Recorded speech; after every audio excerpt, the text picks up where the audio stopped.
Hello and welcome again to another episode of Battle Ready. And today, we're going to be talking about Warcry 2.0. The trees have teeth. Yeah, they have little weird claw fingers. So we already did sort of an unboxing video, and if you look around the interwebs, there's a million people that have done. There's a million people that have done sort of like read the rules and what do you think.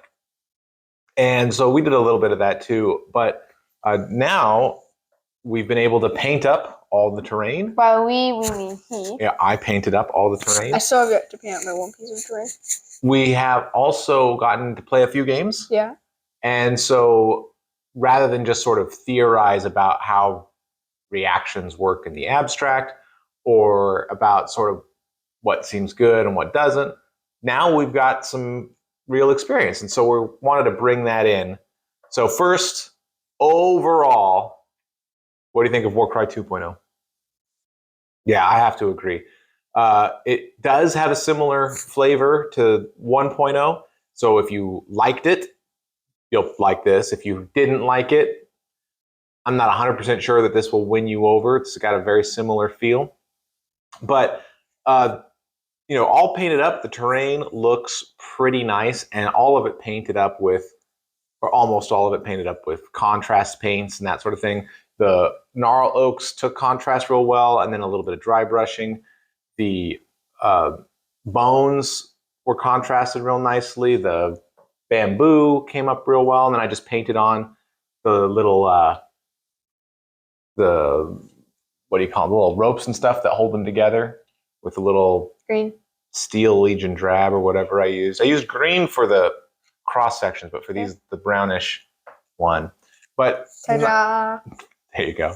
But not a big deal. Pretty easy to paint. And so, how does it feel in game? So, Drake, what do you like about Heart of Ghur? I like that you can bring guys earlier on with this. Yeah, one of the terrain pieces has got this horn up here, and on a triple, I think, if you get a guy standing on here, he can blow the horn, and then any of your reserve guys come onto the battlefield, which is great because if they're not supposed to come in until battle rounds 2 or even 3, you can get them into the battle really early, and that can be a huge advantage. Yes. What else do you like?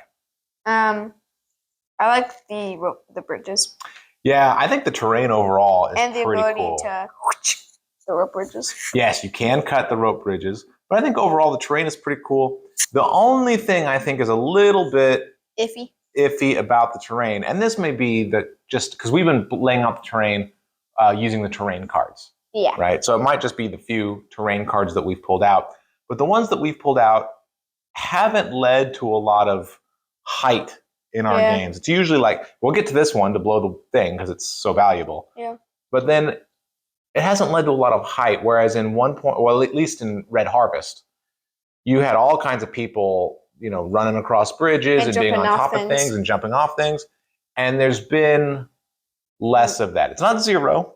But there's less. But there's definitely less. And like I said, that might be because of the particular terrain cards we happen to draw. Mm-hmm. But it just seems like the raised platforms are less, just less useful. Next Warcry video, floor is lava. You want to do floor is lava? Yes, that's the next video we post. So, other than this one. I think that is mostly good. Being able to blend it in with some other terrain is good. And I know that, there's going to be 4 total boxes. Heart of Ghur. The next one is Sundered Fate or something. Look, no, it's a ladder. There you go.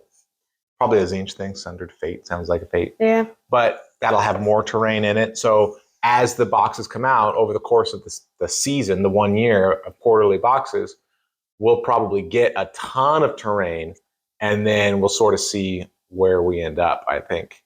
What else do you like about it? I like the reactions. Yes, I love the reactions. I thought the reactions would be cool when we first looked at it, but turns out, love them. What do you like about the reactions? I like that they give you something to do when the enemy attacks you more than just, oh no, my guy's dead, what can I do? Yeah, see, the one thing that's cool about it does use up one of your actions. So it's not something that you can do all the time because you're sometimes you just need to weather the storm, and then your guy can move and attack and do whatever, Or right? just run away in terror. But sometimes you know that dude's gonna die. Yeah. Yeah, their leader, their alpha or Rottmeier super guy is gonna come in and just myrtleize your guy, and if your guy hasn't acted yet, you're just gonna be like, okay, well, I guess he's dead. But now with reactions, you can spend a couple of reactions to do some damage on the way in, or maybe do some damage on a crit, or different things, and it's cool because it makes you feel like, well, at least that guy wasn't a total waste when he died. At least he did a little something. I like your little that's a little flavor. Your little square. It's very nice. Very bony. Very bony.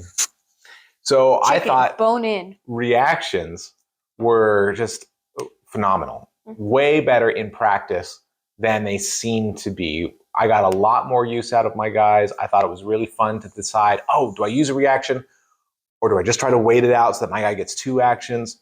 And especially when you're using it on, it's like I played the Rottmeier Creed, and they have 6 of the little wiener dudes that just don't. I mean, they're not very good. And I super minor wiener. Yes, so using reactions on them wasn't too much of a choice. But sometimes Drake would attack my bigger boys, and then a reaction was a big choice because the reaction might be really good in the moment, but taking away a whole action from one of my big guys that could do real work. It was a tough choice. You really like that terrain, I think. Yeah. What else? What else do you like about Heart of Ghur? I think that's it. I don't have. I think some of the battle plans we did some of the twists and battle plan cards. One twist somebody got an extra wild die each time. That was sort of cool. One twist. What was the other twist? I don't remember. I don't know. I can't remember them all. There is one con. What? There's still, as of right now, they're except for like one or warband, it's been only chaos warbands. Yeah, well, so far that might change in Sundered Fate. But yeah, so if you don't like chaos, you don't like that aesthetic, even though the warbands and Heart of Ghur are both, well, at least the Rottmeier Creed is a little bit unusual from what you've seen in other ones. Yeah, if you're just like anti-chaos, I don't want to play that, that's hopefully the next box will make you happy, but that's not Heart of Ghur. Yeah. Oh shoot, what was I saying? I was saying something about me. Oh, about you? Mm-hmm. You think so? What else do I like? Well, a couple of cons. So, I remember what I was going to say. I was going to talk about battle plans. So we played a couple of them. One was kill the other person's leader. That was sort of fun, but it was one person ended up being very defensive. Yeah. And then we played an objective one. That one actually turned out to be super fun, and Drake won that one. Yeah. And because it forced us more into combat, which I think we both really enjoyed. Big or square? It's a rectangle. Rectangle. So overall, super fun, and I'm looking forward to more of those battle plans. The rules around treasure tokens have changed a little bit about what you can do, what you can and can't do if your fighter's holding treasure. And that might be good because in Red Harvest, I ultimately took all the treasure battle plans out of the deck because you could get that treasure and then just goodbye. And it made those games not super fun. But now that there's a lot of restrictions on how far you can move and what you can do and that sort of thing, it does slow the person down so that there's going to be some combat. The Red Gobble 2021. You're a Red Gobble? We still have yet to play this. All right, cons. Let's talk about cons. Any cons of 2.0? I did name one. They're still only doing chaos. I think one of the cons is, and it's very minor, but it's the initiative system. It basically works the same, but in the old system, at least the way we played it, I hope we were playing it right. Yeah. But in the old system, one person got initiative, and then the other person could steal it if they got more singles, right? Yeah. Now, the initiative, and then the initiative, starting initiative sort of changed back and forth between the players each round. Now you just roll, and whoever has more singles gets that starting initiative. Then they use their wild dice. Then the other person could use wild dice to maybe steal the initiative, and then you play. And that's fine. I think that's totally cool, except if you both have the same number of singles, which happens a lot. Yeah. I mean, it's not infrequent. Then you have to roll off. And that extra roll off step to see who gets the initial initiative, and I think having it set might have been better. I talked a little bit about how the terrain doesn't lend itself to varying levels the way the Red Harvest did. Any other cons? Uh, That's a lovely noise. Any other cons?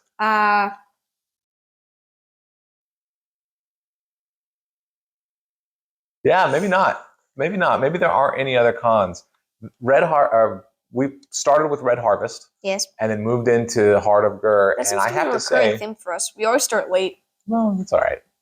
It's good starting points. We were late for Soul Wars, and we were late for 1.0 Warcry. That's okay though. The important thing is, having played Heart of Ghur, I can say that it is essentially a strict improvement over 1.0.